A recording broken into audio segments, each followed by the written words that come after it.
Hello, it's John Heaton, and today I'm going to review this album from Bob Dylan.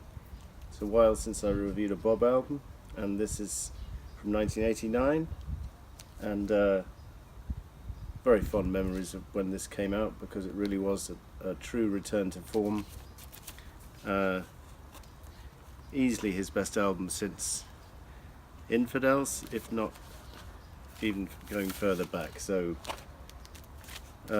preceded by several uneven albums, if we're putting it politely, which included Empire Burlesque from '85, Knocked Out Loaded from '86, and Down in the Groove from '87. Then after that we had seen a return to form of sorts, because he joined the Travelling Wilburys with George Harrison, Tom Petty, Jeff Lynne and Roy Orbison. And the tracks on that Wilburys album in 1988 were amongst his strongest material for years, including Tweeter and the Monkey Man and Congratulations in particular. So, but this was a fully fledged solo album, return to form, and just beautifully, and this is a lovely, I didn't have this album on vinyl because it was the beginning of the CD age, so but I was delighted to see it on new vinyl, so I picked it up because I think the artwork by a guy called Trotsky, by the way, is quite impressive, and it looks much better on the vinyl than it does on the CD. So I don't know what Oh Mercy means as a title, suitably mysterious from Bob there. This is on the Columbia label,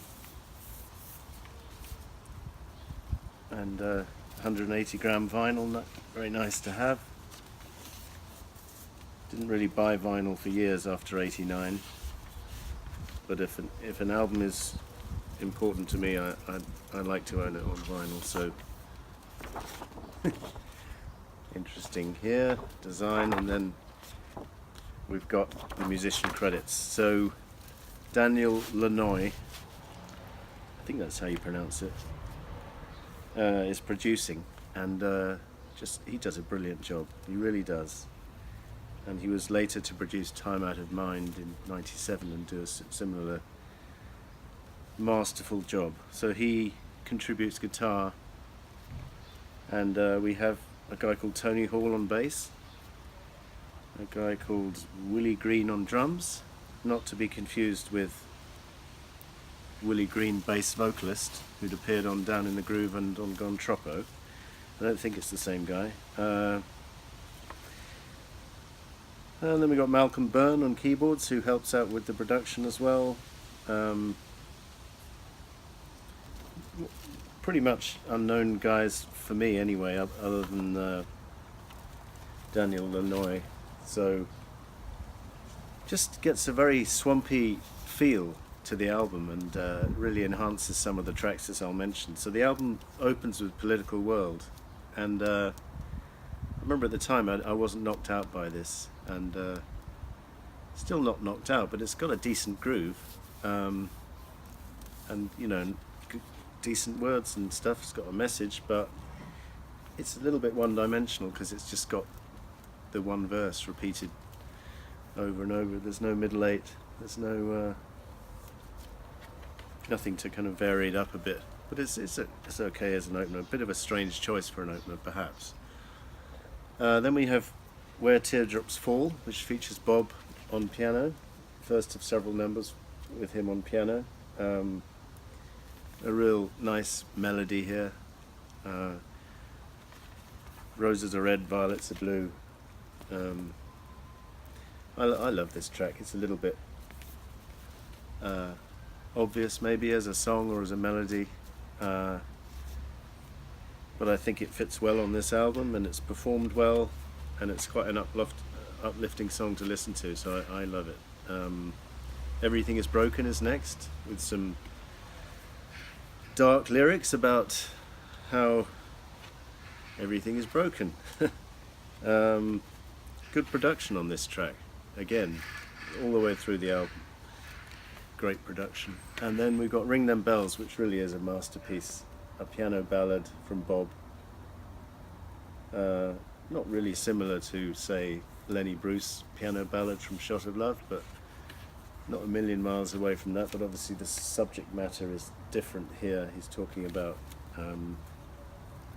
spiritual matters, which had been like the first time he'd done that since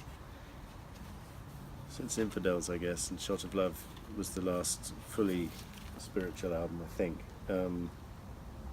But it's just a tour de force, and Bob plays piano on it brilliantly and sings it brilliantly. And there's a good, by the way, as you probably know, the bootleg series from Bob Dylan is outstanding, and I think he's at the top of the tree in terms of artists giving fans extra stuff, because this was volume 8 when it came out, and I think he's already in the teens. And if you're going to pick up the double edition, 2 CDs,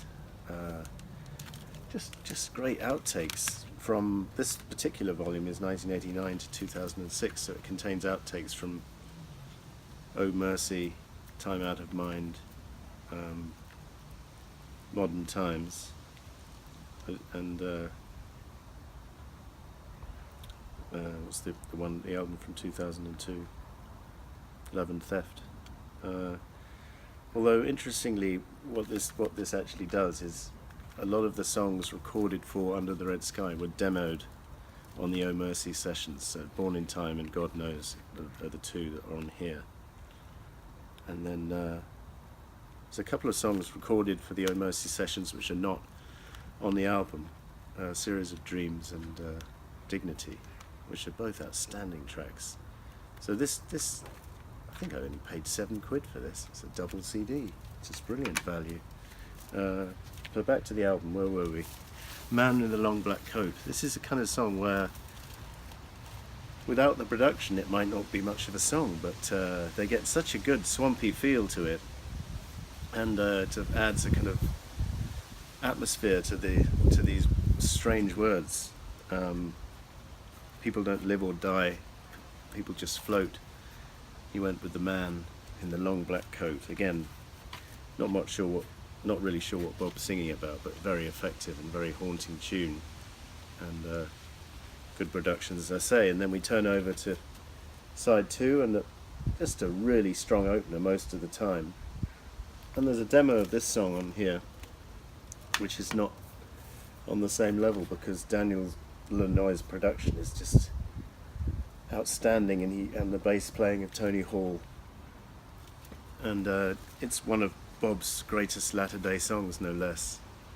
And can't even remember what our lips felt like on mine most of the time. Heartbreaking words, really nicely sung, just an all-round solid effort from everyone on this track. Unfortunately, after that, the quality of the songs is not quite grabbing your attention as much as side 1, but What Good Am I is a reflective, slower song. Disease of Conceit is got some decent lyrics, and Bob's playing piano again on that. Nothing wrong with it. What Was It You Wanted is kind of the closest to filler we get on this album, but still pretty good. Shooting Star finishes the album. Those last 4 tracks, I mean, they're not brilliant and they're not terrible, they're just somewhere in the middle. But when this album really hits its heights, it's on Ring Them Bells and Man in the Long Black Coat and Everything's Broken and Most of the Time. Those are the 4 chestnuts on here, and that's good enough for Bob in 1989 as far as I'm concerned. He couldn't put out an album as consistent as Blood on the Tracks anymore, but this is a pretty fine latter-day effort, and we were delighted to have him back. And since then he's been on pretty good form, with the exception of a few years in the 90s when he was trying to find himself again after Under the Red Sky and stuff. But after that, the quality of the albums from Time Out of Mind on have just been superb for the most part. So This is Oh Mercy from 1989. Highly recommended if you haven't got it. Thank you for watching. See you next time.